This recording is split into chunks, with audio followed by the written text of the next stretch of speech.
संकटनाशक गणेश स्तोत्र प्रणम्य शिरसा देवम्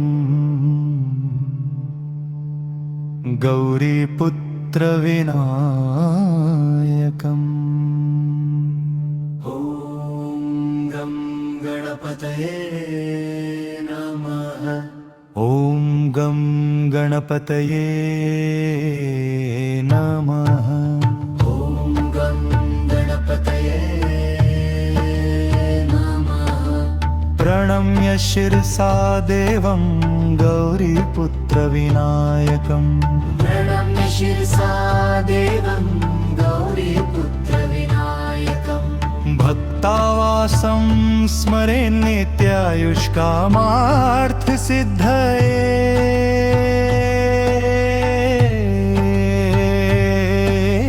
ॐ गं गणपतये नमः।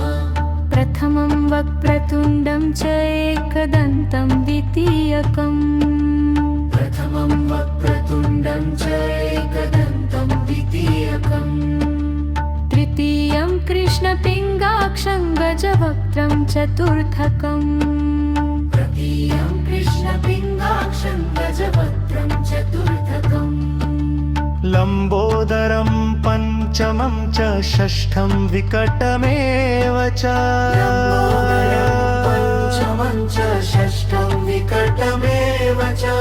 सप्तमं विघ्नराजं च धूम्रवर्ण तथाष्टमम्। सप्तमं विघ्नराजं च धूम्रवर्ण तथाष्टमम्। नवमं भालचन्द्रं च दशमं तु विनायकम्। नवमं भालचन्द्रं च दशमं तु विनायकम्।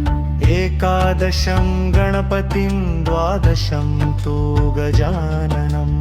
एकादशं गणपतिं द्वादशं तु गजाननम्। द्वादशैतानि नामानि त्रिसन्ध्यं यः पठेन्नरः। द्वादशैतानि नामानि त्रिसन्ध्यं यः पठेन्नरः। न च विघ्नभयं तस्य सर्वसिद्धिश्च जायते।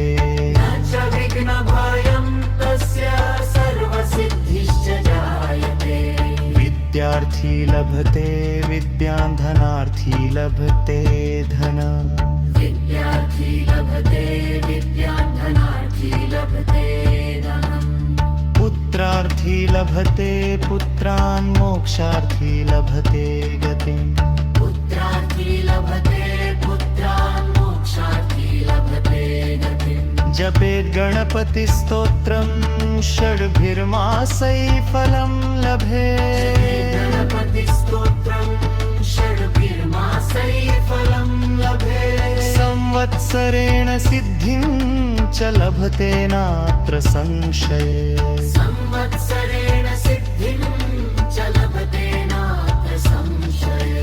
अष्टभ्यो ब्राह्मणेभ्यश्च लिखित्वा यः समर्पयेत्। अष्टभ्यो ब्राह्मणेभ्यश्च लिखित्वा यः समर्पयेत्। तस्य विद्या भवेत् सर्वा गणेशस्य प्रसादतः।